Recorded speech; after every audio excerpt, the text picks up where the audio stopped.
DKN भक्ति video के माध्यम से ये भगवान की कथा श्रवण कर रहे हैं। आइए आप लोग भगवान की कथा श्रवण करें।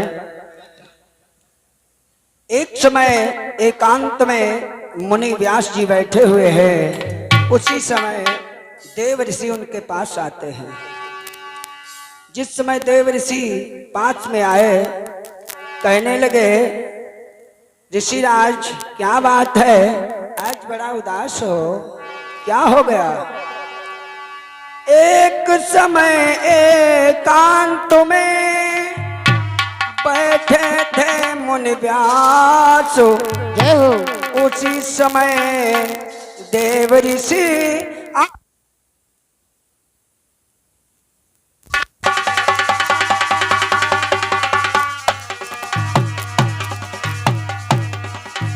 तो एक समय एकांत में और बैठे थे मुनि व्यास, उसी समय देव ऋषि आए उनके पास।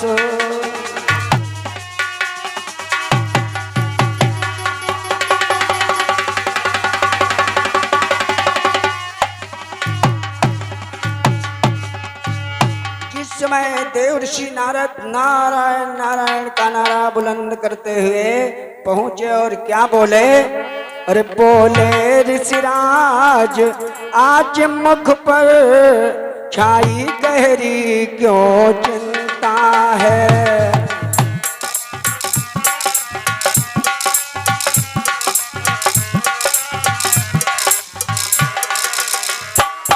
बोले, ऋषिराज आज मुख पर छाई गहरी क्यों चिंता है? आज मुख पर छाई क्यों गहरी चिंता? तो बोले, ऋषिराज आज मुख पर छाई गहरी क्यों चिंता है? ये चिंता रही तो बताओ तो इस चिंता क्या क्या कारण है?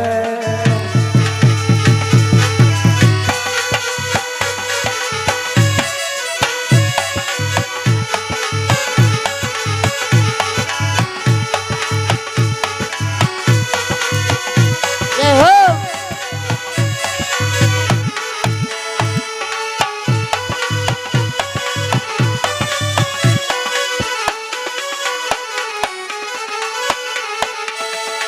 तो व्यास ने कहा, लिखते लिखते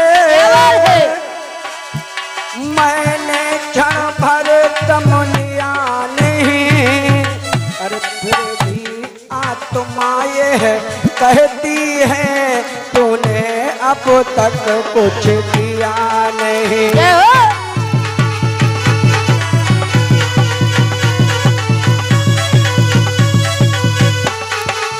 जय हो।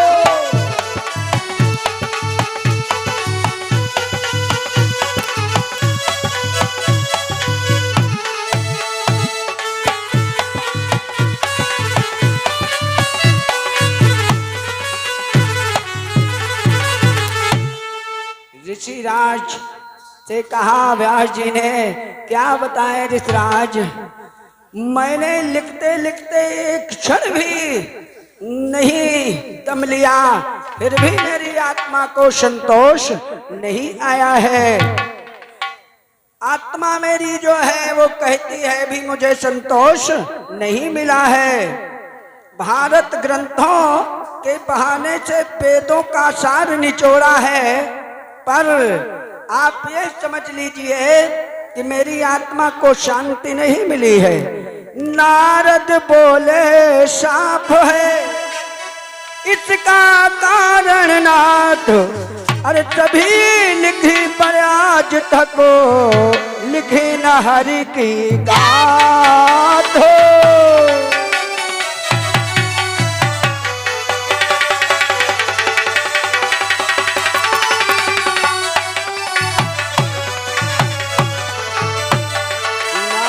कहने लगे इसका तो कारण साफ नजर आ रहा है। व्यास जी आपने सब कुछ लिख दिया, भगवान की कथा आपने आज तक लिखी नहीं है। लोगों के स्वाद बढ़ाने के लिए 20 पदार्थ बनाए गए हैं, लेकिन बिना नमक के वो सारे विहीन हो जाते हैं। हाँ, यदि शांति चाहते हो तो प्रभु का कुछ शुद्ध चरित्र गाइए। श्री नारायण की रची हुई भागवत कथा विश्व में प्रगटाइए। 17 पुराण रची, क्योंकि 17 पुराण लिख चुके हैं व्यास जी। तो व्यास जी नारद से बता रहे हैं, अरे 17 पुराण रची राखो ज्ञात ज्ञान वालो।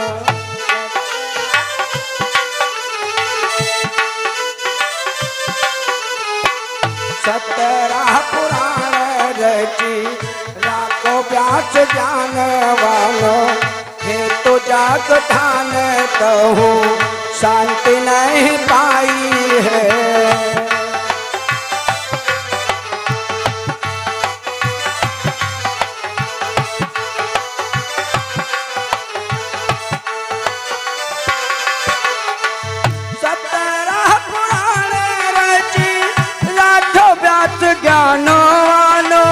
हे तो जाग ठान तो शांति नहीं पाई है।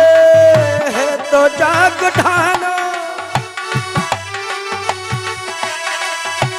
हे तो जाग ठान तो शांति नहीं पाई है। नारद से पूछी सब बोले सब कियो, किंतु हरि गाथा शुद्ध नहीं देव कहीं गाई है।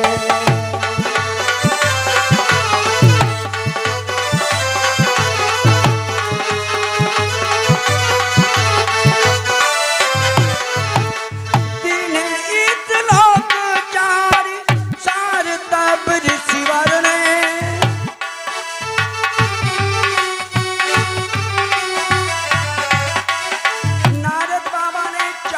श्लोक दिए हैं किसको? व्यास जी को। व्यास जी को 4 श्लोक दिए।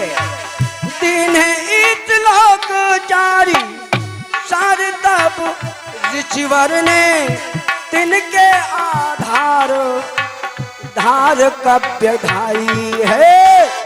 उनके उद्धार व्यास एक तो कंठ पार कियो, गंगा रूप भूतलों पे भागवत आई है।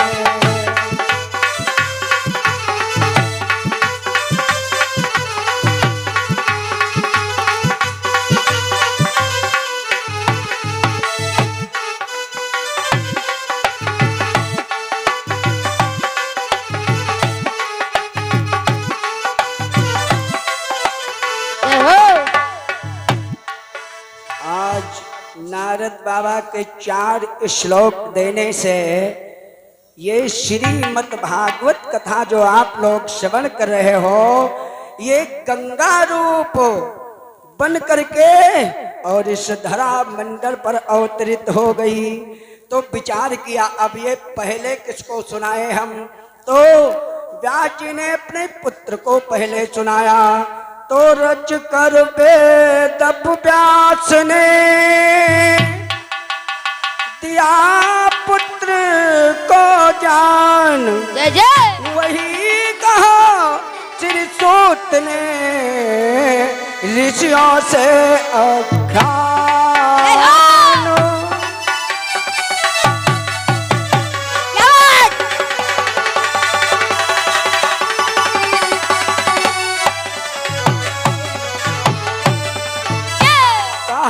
परीक्षित राज से क्यों चुकने संवाद, पर कहना है संक्षेप में वही सूक्ष्म अनुवाद।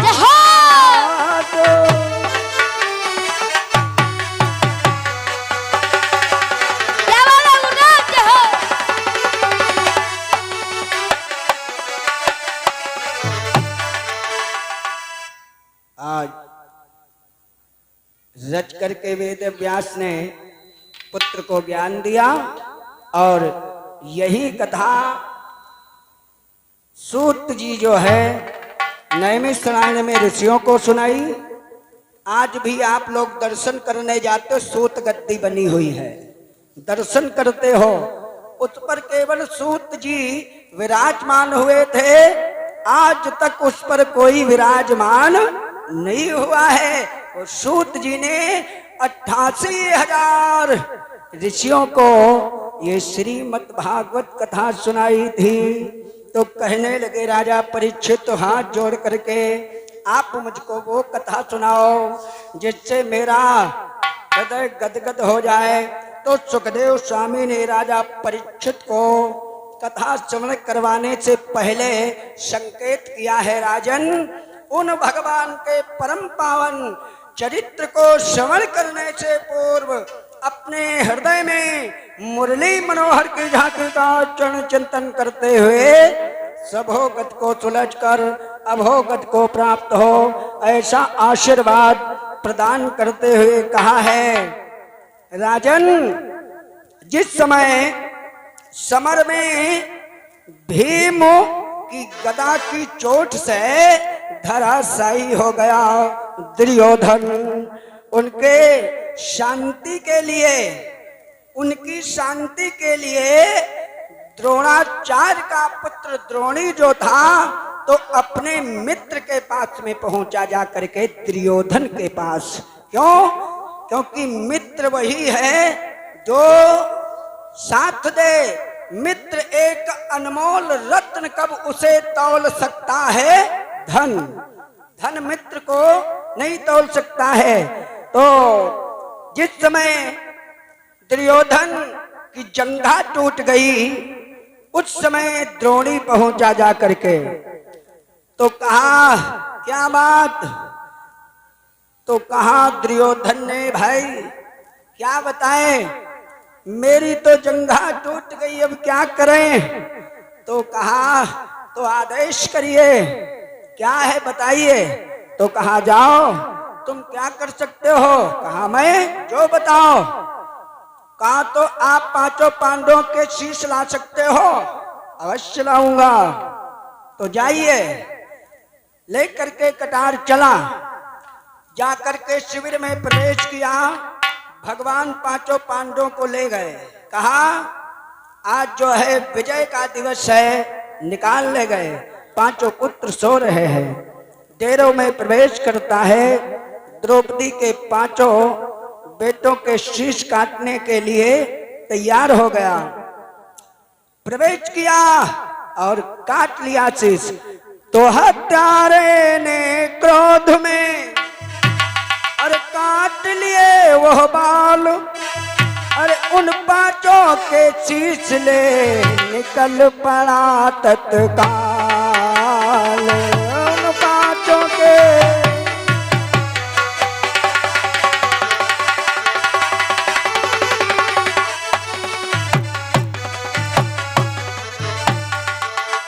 पांचों के शीश लेकर के अपने मित्र दुर्योधन के पास चला। इधर डेरों में क्या हाल है, रक्त बह रहा है। अरे डेरों में खून बह रहा था, हर अबला पड़ी रो रही थी।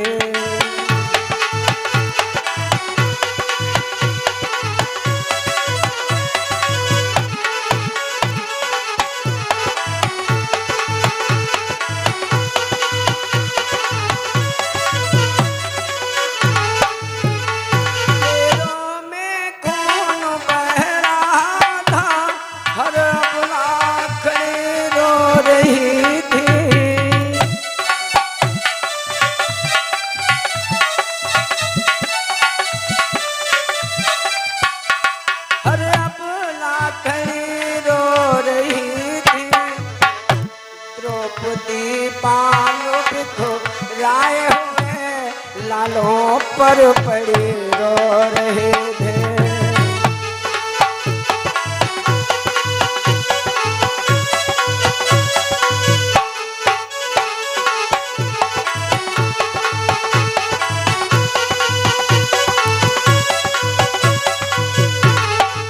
तो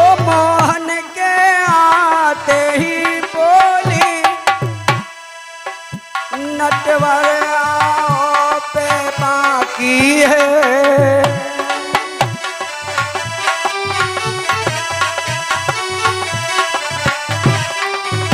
अथवा इस खेल तुम्हारे में कुछ और कसर भी बाकी है।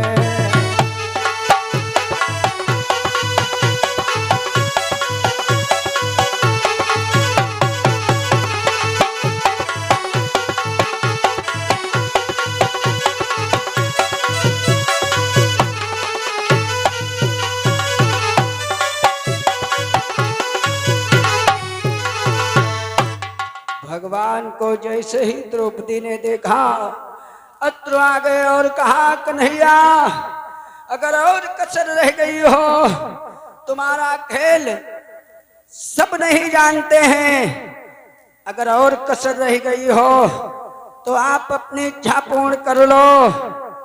भगवान ने कहा, बहन द्रौपदी इसमें मेरा दोष नहीं है, किसी के भाग्य पर मेरा अधिकार नहीं है। मान लो आज को पांडव अगर डेरों से अलग न होते बहना, तो बाप और बेटे सब टुकड़े नजर आ जाते। इसलिए मैंने जितना वचन दिया है उसको अंत तक अवश्य निभाऊंगा। तो मैं जितना वचनों दे चुका हूं उसको अंत तक निभाऊंगा। मैं जितना वचनों दे चुका हूँ उसको अंत तक निभाऊंगा। मैं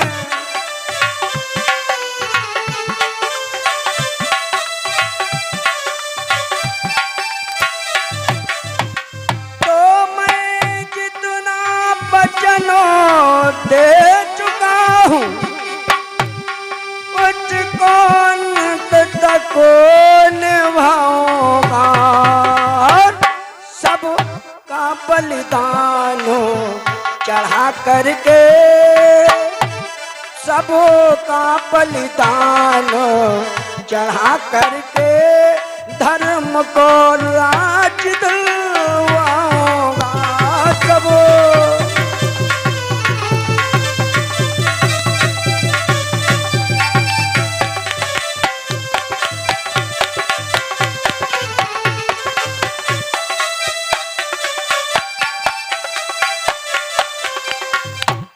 द्रौपदी ने कहा, भैया मेरी ये जलती हुई ज्वाला जो है, मेरी आत्मा को शांति जब ही मिलेगी जब तक मेरे पुत्रों का वधिक नहीं सामने आएगा।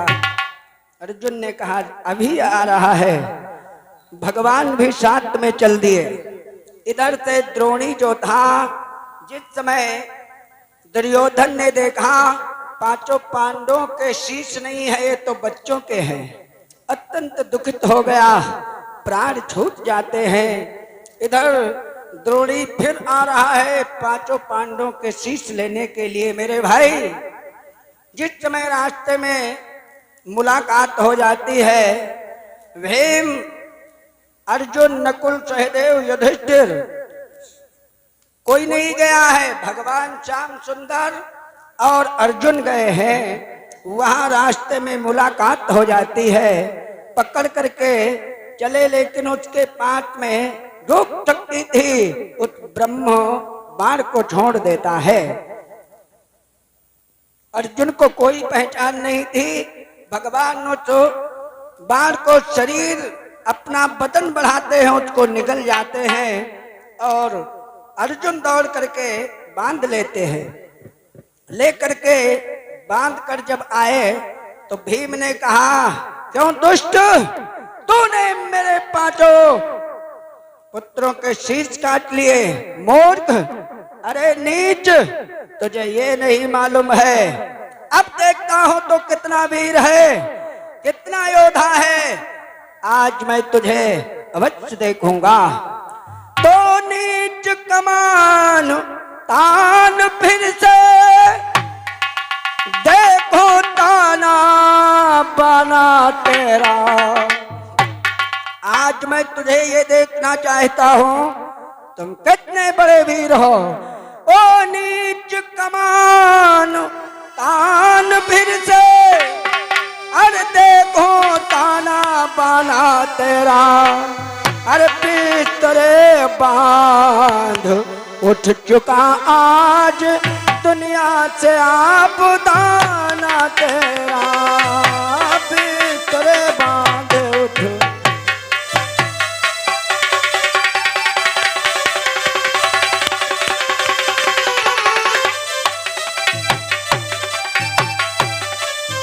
द्रौपदी मुझे जल्दी बतला के कर तेरा दिल भर डालूं, अरे खींच लूं खाल सा रेतन की, खींच लूं खाल सा रेतन की, या टुकड़े टुकड़े कर डालूं फिर।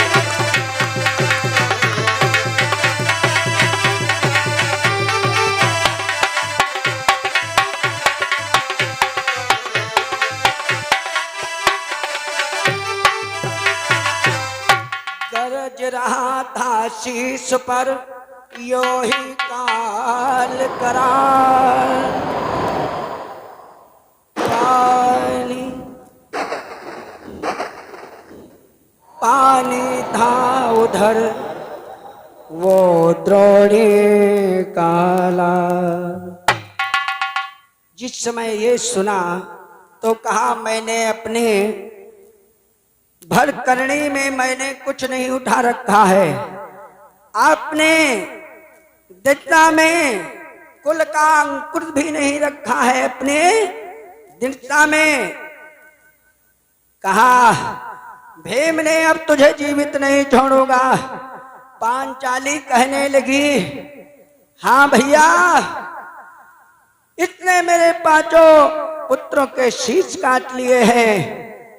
निकाला तलवार तो द्रौपदी के ममत्व का भाव मराया और कहने लगी भैया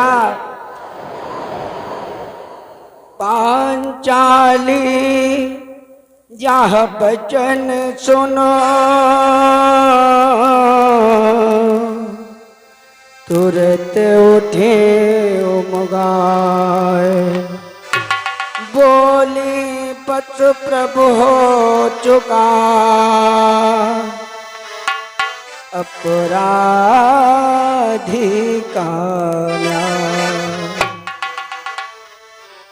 द्रौपदी ने कहा बच भैया, अब आप इसके ऊपर अस्त्र नहीं उठा सकते हो। भगवान ने जब ये त्याग दशा देखी द्रौपदी की तो भगवान भी मुस्कुरा पड़े। धन्य हो बहना द्रौपदी। तो कृष्ण चंद्र कहने लगे धन्य द्रुपद सुकुमारी, त्याग कथा तेरी हुई गाएगा संसार। जाओ बहन, तेरी ये अमर हो गई, ये त्याग की व्याख्या है, त्याग की परिभाषा है। भगवान ने कहा बहन जाओ, मैं क्या कहता हूँ, अरे धरणी करनी है टिकी हुई ऐसी सुशील महिलाओं पर।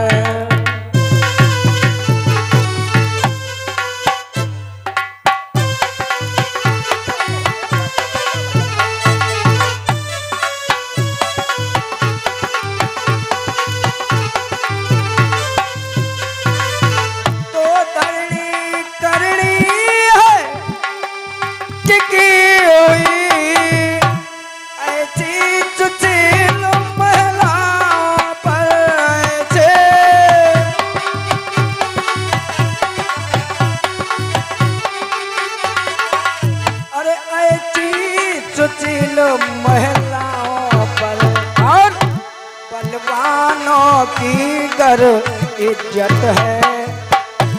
बलवानों की गर इज्जत है तो ऐसी ही अबलाओं से।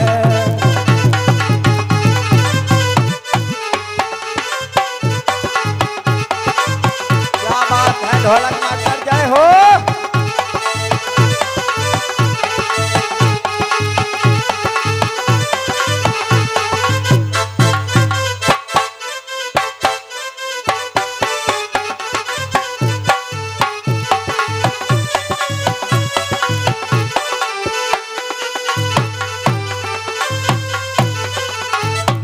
भगवान ने कहा धन्य हो बहना, आज तेरी कथा त्याग मूर्ति हो गई।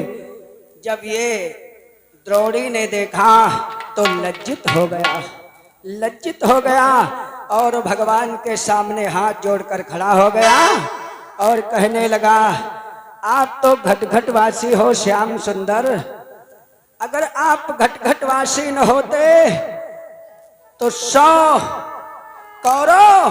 द्रौड़ी ने कहा धन्य हो केशव, आज मुझे मालूम हुआ।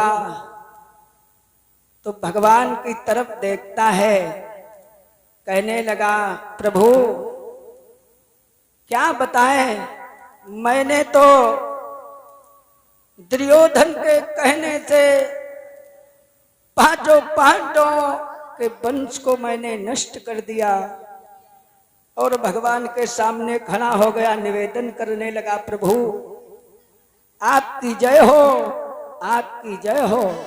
आप तो करुणा निधान हैं, करुणा सागर हैं और कृपा निधान हैं, जय हो। क्या कहता है प्रभु, अरे मिलता है सच्चा सुख केवल,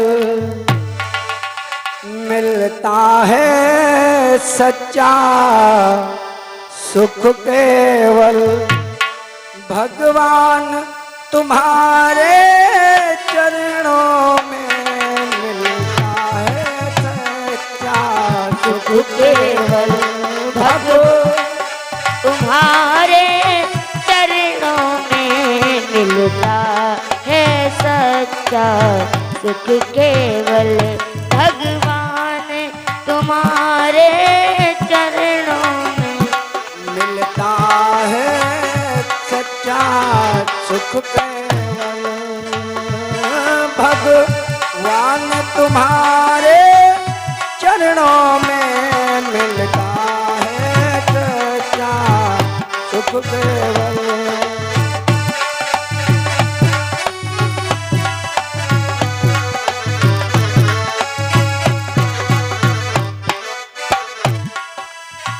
तो भगवान तुम्हारे चरणों में, श्री राम तुम्हारे चरणों में मिलता है सच्चा सुख केवल, भगवान तुम्हारे चरणों में मिलता है सच्चा।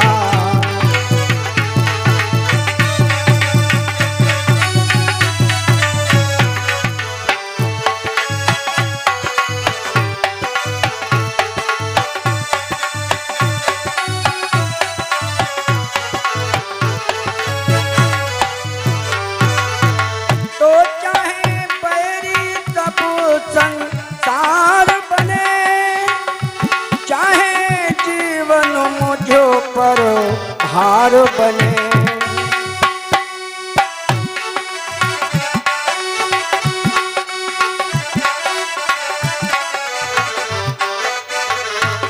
चाहे मौत गले का हार बने, चाहे मौत गले का हार बने, रहे ध्यान तुम्हारे चरणों में मिलता है सच्चा सुख।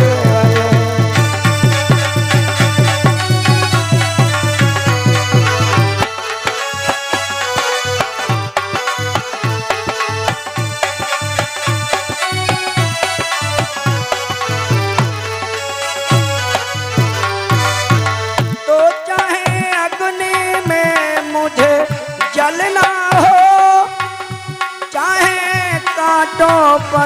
मुझे चलना हो।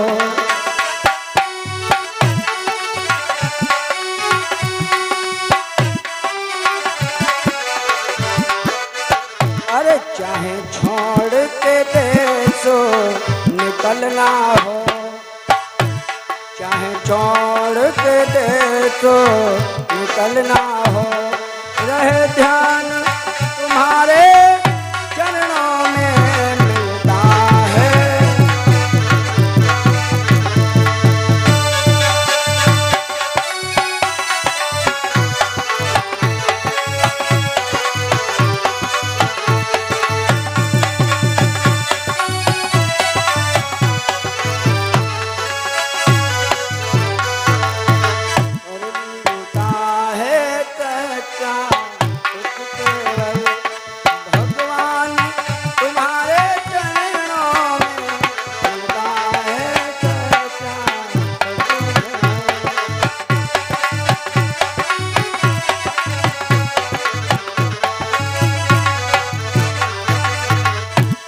और अंतिम पैराग्राफ, ओ चुप वहाँ पर तेरा नाम रहे और शाम रहे तेरी याद रहे।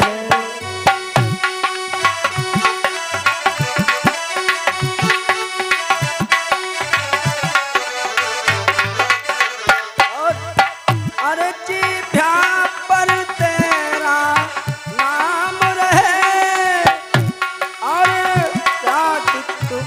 और शाम रहे, पर मन डगमगना मेरा हो, पर मन डगमगना मेरा हो, रहे ध्यान तुम्हारे चरणों में मिलता है सच्चा सुख केवल भगवान तुम्हारे चरणों में मिलता है सच्चा सुख केवल भगवान तुम्हारे चरणों में मिलता है सच्चा सुख। बोलिए राम कृष्ण भगवान की, बोलिए शंकर भगवान की, बोलिए भागवत महापुराण की। आइए हम अपनी वाणी को यही से विराम दे रहे हैं।